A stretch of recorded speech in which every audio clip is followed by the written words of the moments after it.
Buenos días, amados hermanos. Bueno, aquí nuevamente pensando en el estudio y pensando en todos mis hermanos, porque la verdad sea dicha que este estudio es algo muy maravilloso para mí. Creo que para todos, porque a la mayoría nos gusta la filosofía, toda la doctrina. Entonces, bueno, estamos aquí en el libro El primer rayo de luz. Estamos en la controversia del señor César Montemayor. Ya vamos a terminar la primera controversia para empezar a analizar, a estudiar lo que dice el maestro juez con respecto a eso, porque él ahí hace sus observaciones. Entonces, bueno, aquí ya en el video pasado quedó todo lo que los dogmas religiosos y todo lo que han tenido que luchar los científicos, porque también hay que ver que eso es una lucha para ellos, porque nomás démonos cuenta del maestro de Galileo Galilei, que él descubrió que la Tierra giraba así y le hicieron firmar que era una mentira. O sea que como todos los científicos han estado bajo el yugo, digamos así, de la religión. Entonces, quizás sea por eso que no haya tanto progreso en este planeta, digo yo, por esa religión tan oscura que nos tocó y que verdaderamente ha sido un lastre para el progreso de este plano, porque la religión es enemiga del progreso. Entonces aquí voy a leer la última parte del video pasado y para terminar y empezamos con el estudio que deja el maestro sobre la controversia. A ver, qué podemos aprender. Dice, bueno, vamos en la página 19 del primer rayo de luz.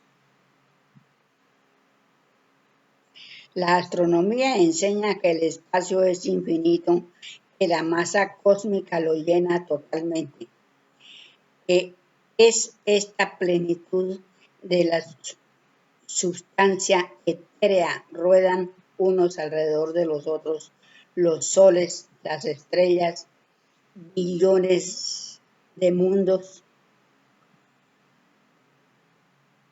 millones de veces más grandes que la Tierra, y que esta, bien lejos de representar el centro del universo, el objeto de la creación, no es más que uno de los más modestos planetas de nuestro sistema solar, lo que destruye totalmente la concepción geocéntrica de la Iglesia. Entonces aquí pues verdaderamente ya sabemos que el universo está lleno de mundos, ¿sí? Y nosotros estamos en un mundo de ese infinito universo.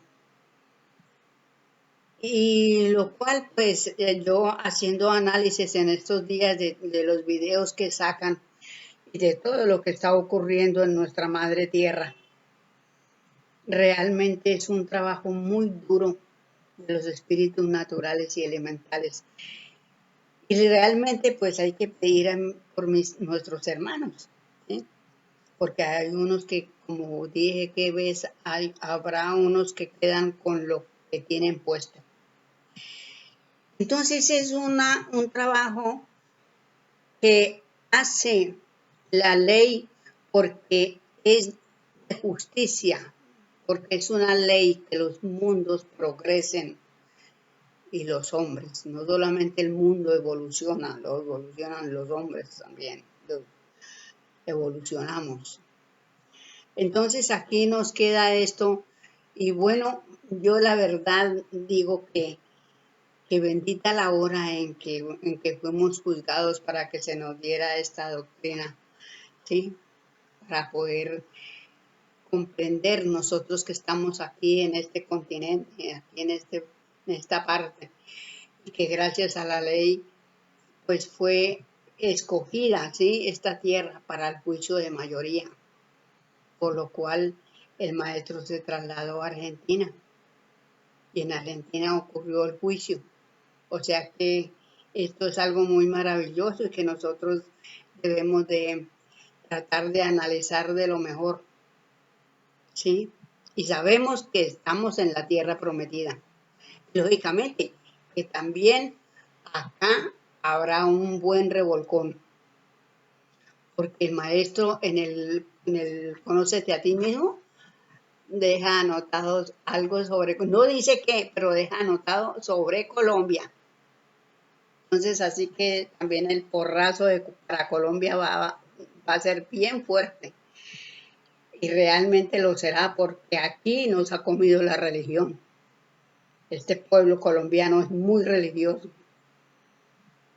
y eso trae malas consecuencias, porque los espíritus están encerrados y no quieren abrir sus canales para darse en cuenta que las religiones hay que repudiarlas, hay que enterrarlas, hay que hacer de todo lo que se pueda para quitarnos esos lastres, porque si ya el maestro, nuevamente digo, en el juicio de mayoría enterró las religiones con la cruz de Cristo, ahora nos toca a nosotros hacerla a un lado. Y ahí poco a poco, lógicamente que esta lucha es tremenda, pero ahí poco a poco iremos. Bueno, yo sigo entonces aquí con la lectura del libro. La física, rechazando todas las hipótesis relativas a la existencia de fuerzas independientes de los cuerpos sobre los cuales obran y de los cuales emanan, nos muestra claramente que la única fuerza que se conoce es la consustancial y coeterna a la materia. Entonces aquí vemos de que verdaderamente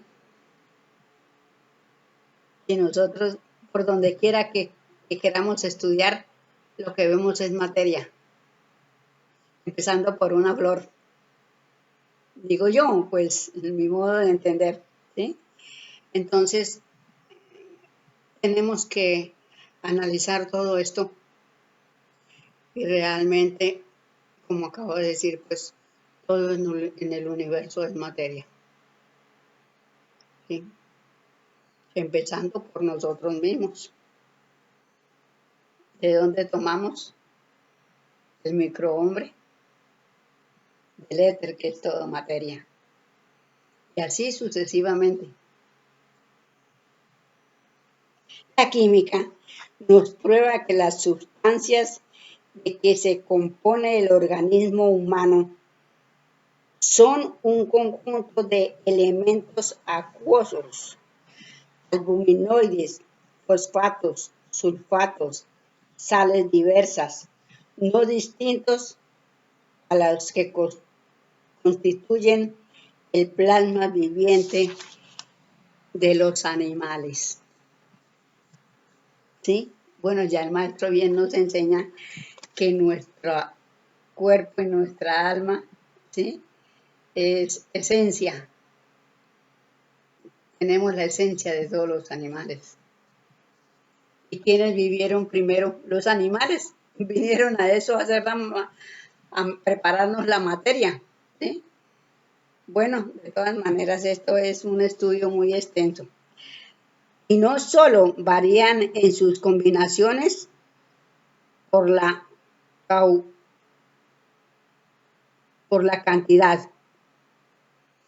La anatomía comparada nos evidencia totalmente cómo el hombre, por su estructura anatómica y morfológica, por el número, la naturaleza, la disposición de sus órganos y de sus huesos, presenta características fundamentales que son comunes y todo el resto de los vertebrados terrestres y más estrechas relaciones de parentesco con las especies más aproximadas a él y en la escala zoológica particularmente con el grupo de los antropomorfos, de los cuales en épocas remotísimas había derivado.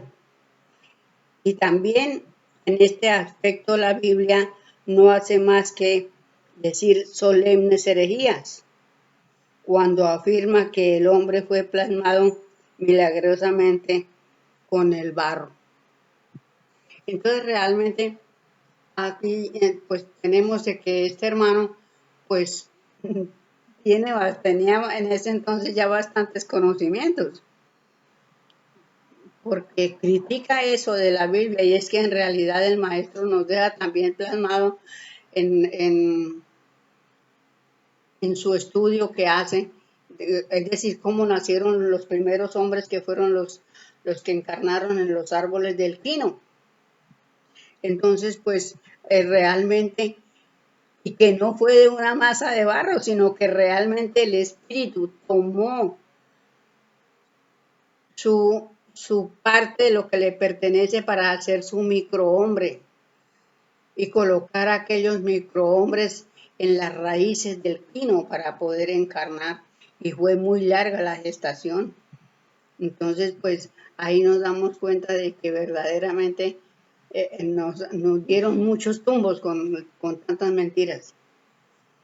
Entonces, bueno, vamos a seguir. La embriología, que se puede definir como una recapitulación inmensamente abreviada y acelerada de la filogenia, confirma plenamente deducciones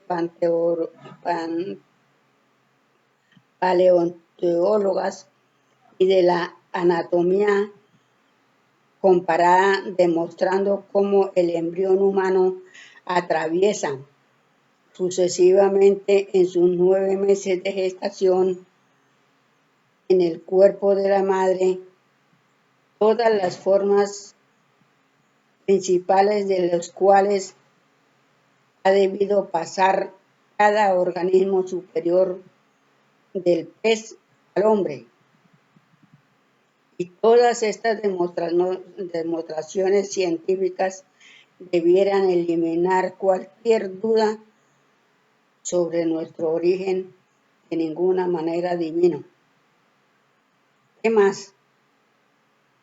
Si estas pruebas no tienen suficiente valor para demostrar el inmenso abismo que separa la religión de la ciencia, tampoco se podrá demostrar que un océano separa el continente americano del europeo. ¿Bien? Entonces aquí verdaderamente lo que dice el hermano César Montemayor, ahí terminamos la controversia de lo que él dice, pero él verdaderamente que sí tiene, es decir, tiene fundamentos, sí, para poder decir tantas cosas, porque vea lo que ahí él comprueba de que no es amasar un pedazo de barro y soplarlo, no, porque precisamente el espíritu toma el microhombre, y ya los hermanos que tienen los libros han estudiado, ¿sí? Cómo nacieron los primeros hombres, cómo aparecieron los primeros hombres en el planeta Tierra. Y es que nosotros no somos las primeras encarnaciones que tenemos aquí, porque ya hemos ido a un mundo embrionario, ¿sí? De luego salimos a un mundo de prueba, un mundo primitivo, un mundo de expiación. Todo eso ya llevamos millones de encarnaciones. Aquí ya afortunadamente llegamos al punto donde donde nos tocaba ya ser juzgados, ¿sí? Porque decir, el planeta Tierra, aquí ya vinimos fue al mundo de expiación a expiar nuestros pecados, como se dice, nuestras malas acciones, y luego ser juzgados. Entonces, verdaderamente que ahora vamos con las observaciones del maestro. A ver, realmente aquí es donde nos vamos a ilustrar mejor, porque pues, bueno, mis observaciones. ¿Por qué he de seguir en mi examen el orden de los controversistas lleven? Lo haré en párrafos numerados y el lector podrá buscar por el número de examen el párrafo de la controversia a que se refiere. Esta exposición quizás sea la más fundamental y trascendental por el dilema que plantea, con Moisés o con Darwin. Entonces aquí el maestro también nos explica cómo debemos de estudiar el libro, ¿sí? Él ya deja enumerado, cada controversia la deja enumerada. Entonces, bueno, aquí ya vamos en el punto 1. Lo que una vez no es, nunca puede ser. Como lo que una vez es, nunca puede dejar de ser. Caen todos los hombres del cristianismo en el error cristiano y adoran a Cristo y no saben lo que es Cristo, ni quién lo fundó. No encuentran ninguna historia de la persona de Cristo y es porque no existió. Bueno, aquí también ya tenemos otro estudio que es un poquito también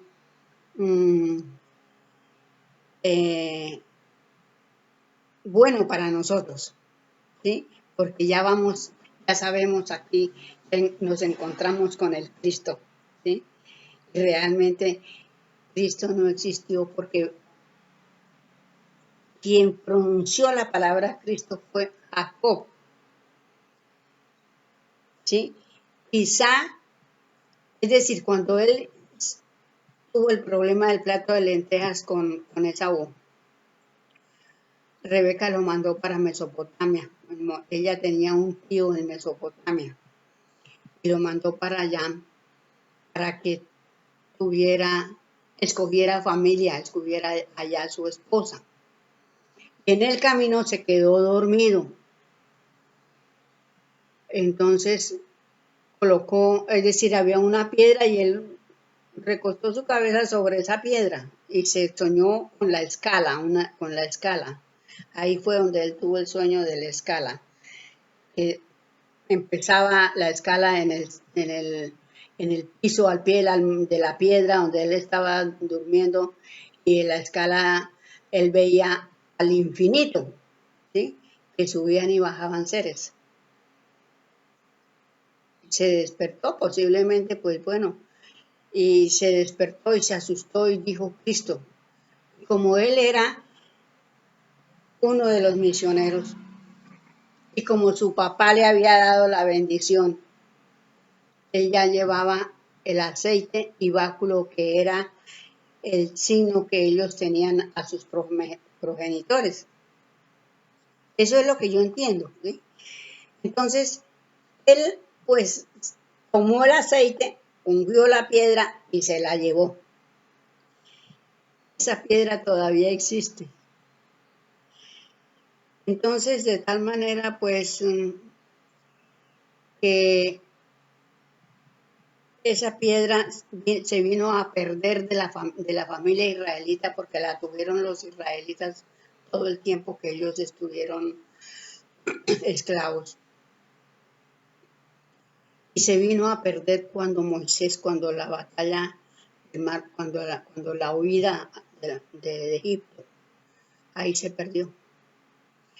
Pero Aiteques, que era el jefe del ejército de Faraón, con los soldados ellos la encontraron porque Moisés enterró el testamento secreto de Abraham y le colocó la piedra encima para luego recuperarlos, pero no pudo recuperar el testamento de Abraham porque los soldados se llevaron la piedra, pensaron y dijeron que esa piedra que los israelitas habían perdido porque ellos ya tenían su Dios, habían encontrado la piedra y bueno, hicieron un festín, digámoslo así, de alegría y no volvieron a palacio. Ellos no volvieron porque al volver tenían que contarle a Faraón todo lo que había ocurrido y ellos no quisieron dar señas de eso y se fueron. Entonces, ese es el nacimiento del famoso Cristo que luego, cuando fundaron la religión católica, entonces le colocaron el sobrenombre de Cristo al Maestro Jesús. Por eso quedó Jesús Cristo y le dicen Jesucristo. Pero todos los cristianos ignoran eso. Y la vaina es que no, digo yo, la vaina es que no lo debían de ignorar, porque la religión católica fue fundada a base de 7 religiones, entre esas estaba la judía, y la judía tenía los secretos era de la tribu de Leví, Judá, y la religión judía tenía el secreto del testamento secreto de Abraham, y sabían lo que significaba el Cristo. Bueno, en todo caso eso fue horrible, bueno, pero al fin y al cabo ya eso pues va pasando, y hasta cuando haya la evolución de la Tierra, entonces ya, ahorita pues los hermanos que van desencarnando, los cristianos y todo, están llamando a Jesucristo y todo, y que se bañan con la sangre de Cristo, quién sabe cómo quedarán en ese aspecto espiritualmente. Puede que no los envíen a otros mundos porque han hecho mucho aquí en la tierra, la ley de procreación, han cumplido y han trabajado, sino que tienen esos prejuicios religiosos. Quién sabe cómo le irá uno en ese plan. Entonces, yo por eso digo que los hermanos debían de divorciarse de la religión cristiana, la católica, y quitarle el nombre de Cristo al Maestro Jesús. Si no le quieren decir Maestro, pues que simplemente le digan Jesús. Pero eso es duro, duro. Bueno, seguimos la lectura.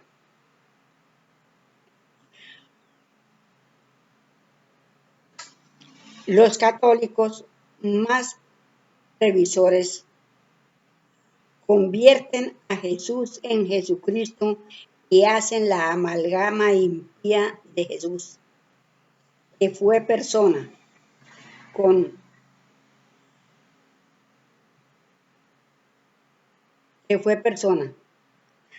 Cristo, que fue primero un santo y seña o consigna desde Jacob a Moisés, para comunicarse a aquellos israelitas el peligro sin ser entendidos.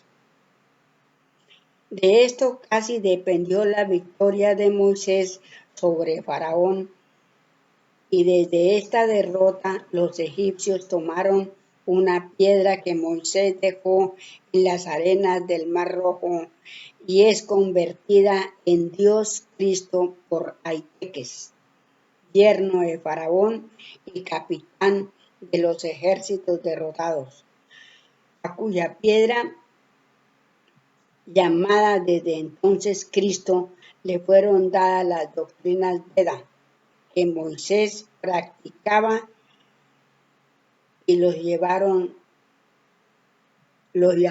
evangelios. Entonces aquí sí nos damos cuenta, ¿sí ve?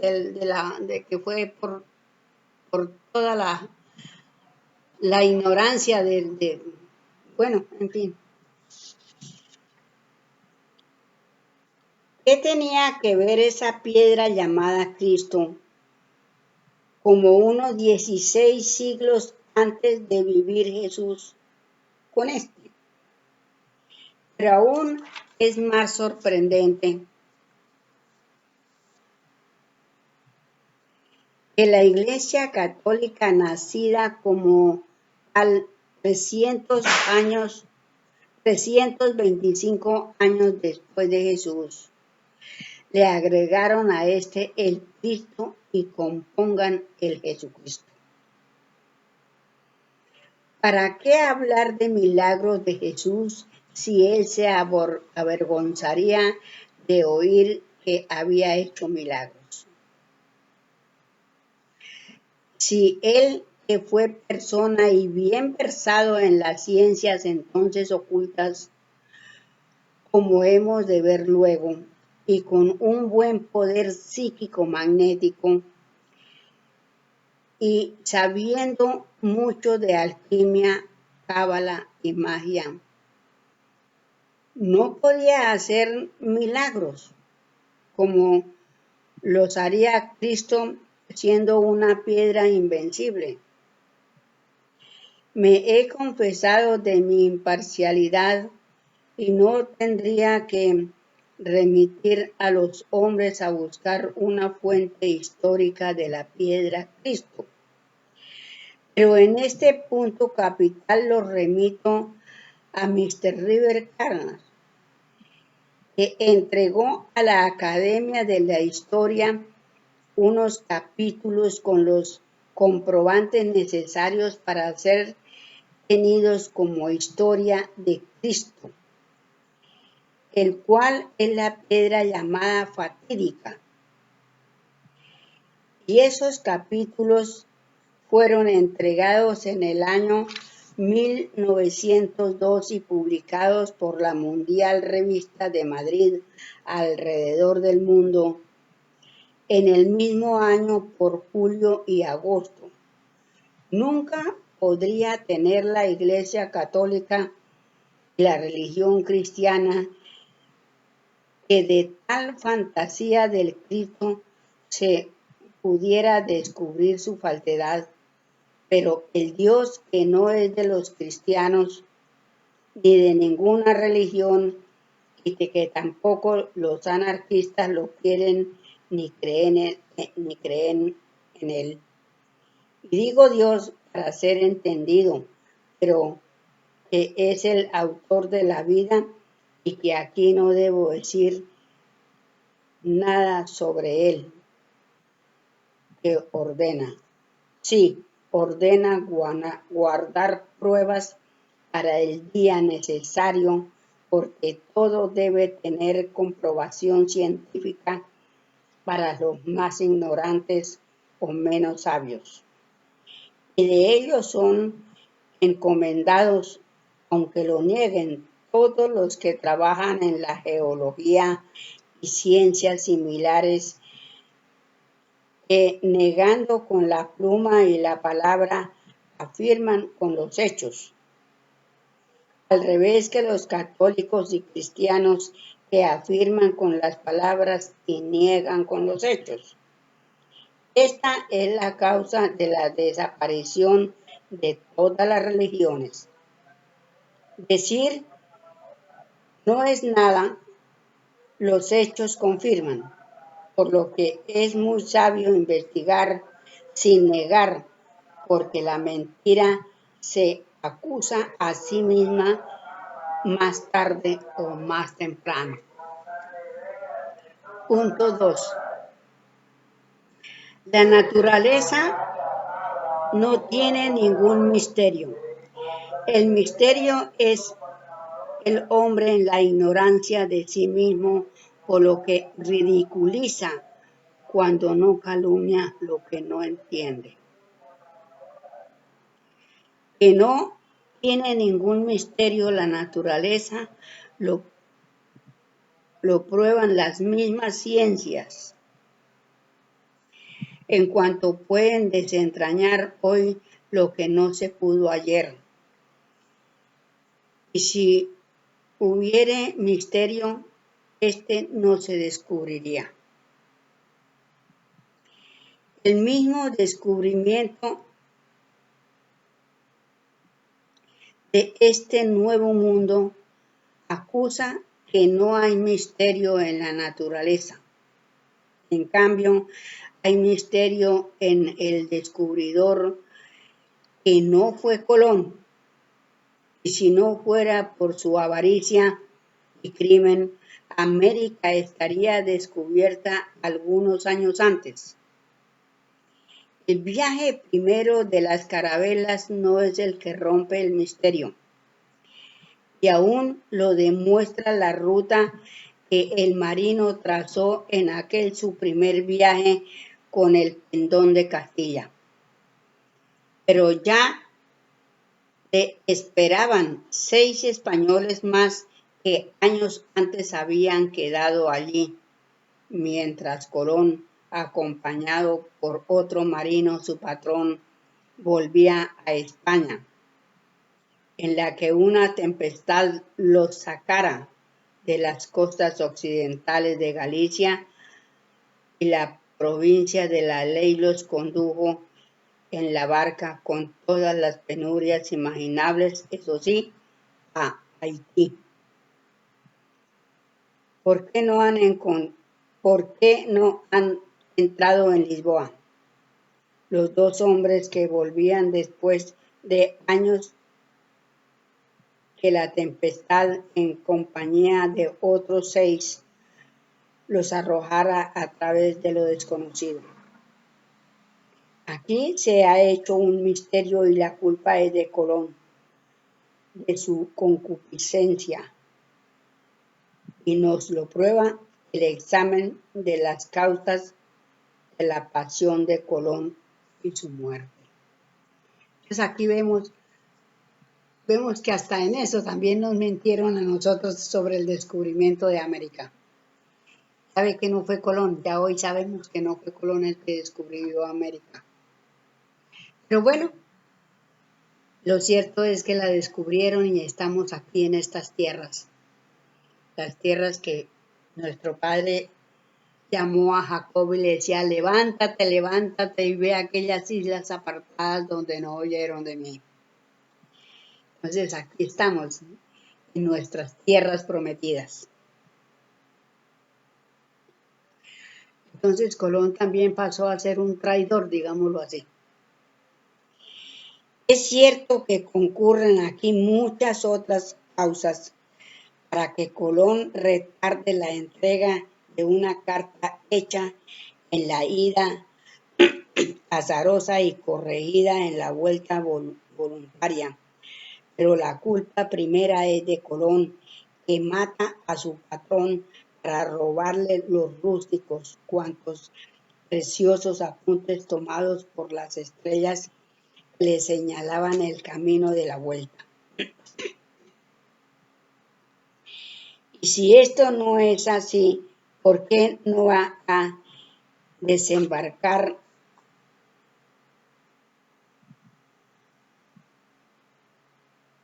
a Pontevedra, de donde procedía, y en vez disfrazado se finge italiano y quiere pasar por genovés? No era Italia, aunque ésta perteneciera entonces a España, sino España la que estaba designada en la ley inflexible que el espíritu del hombre no puede burlar para siempre. Y esa ley las ciencias todas no la dominan ni la dominarán jamás, porque es la dominadora eternamente y domina precisamente dándole al hombre el absoluto libre albedrío. El libre albedrío ha sido coartado por el terror y fuerza bruta de la religión católica. Esto es causa de que el espíritu retardara cuanto la ley lo permitió el descubrimiento de las ciencias y del nuevo mundo, para que así fueran menos ultrajados por la nueva bestia y el dragón, que hacían los milagros para que los hombres creyeran en ellos, sin los cuales la vida de Cristo y de la nueva Iglesia católica era imposible. Pero bueno, aquí yo he analizado y a veces me pongo a pensar, ¿sí? Y realmente lo que ocurrió con el descubrimiento de América, según cuentan, vinieron y aquí había, pues lógicamente que los los que habitaban estas tierras eran indígenas, pero vinieron y saquearon. No vamos a decir, es decir, yo tengo entendido que en un país hay muchos que son ambiciosos, como en todas partes. Pueda que aquellos misioneros, muchos de ellos, no eran españoles.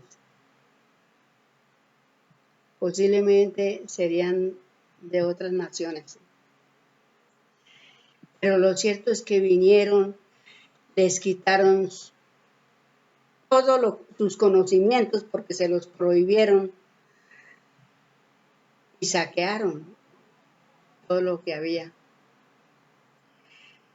Entonces, de todas maneras, ha sido un caos. Toda la vida el planeta ha vivido en un caos de un mundo a otro. Pero realmente yo entiendo que, como dice aquí, que tenemos un libre albedrío, pero que tenemos que saber cómo se maneja, cómo manejo yo mi libertad. ¿Manejo mi libertad para hacerle mal a otro? ¿Manejo mi libertad para engrandecerme yo y pisotear a otro? ¿Cómo manejo yo mi libertad? Entonces, como se le dio libertad al hombre, el hombre actúa. ¿Sí? Y todos estos hechos son muy tristes, porque resulta que la ley va guardando y va acumulando todo lo malo que se hace como lo bueno también. Pero se llega el momento del cobro y está sucediendo lo que está sucediendo, porque la ley cobra. El maestro dice que la ley no escucha lamentos ni alabanzas. Ella tiene que cobrar y ella dice que es como un rodillo, él dice que es como un rodillo, que todo lo allana. Todo lo envuelve en su naturaleza, ya sea en la naturaleza del agua, el fuego, de los temblores. Y allí hay muchos cobros de todo eso que sucedió. La verdad, como nosotros somos los actores, los que estamos actuando en este planeta, posiblemente tendremos deudas de aquellos tiempos. Y ojalá que no, digo yo, ojalá que no. Pero también sea posible porque somos los que habitamos este plano. Entonces, tenemos mucho que pensar, mucho que razonar y unirnos verdaderamente en pensamiento. Estar pensando, aunque no nos conocemos todos los espíritus, pero en materia, pero en espíritu nos conocemos porque somos espíritus, hijos del Creador universal. Así que con esto dejo aquí este pequeño estudio y hasta otra oportunidad, amados hermanos, porque realmente esto es muy profundo. Un abrazo, amados hermanos, y buen día. Felicidades.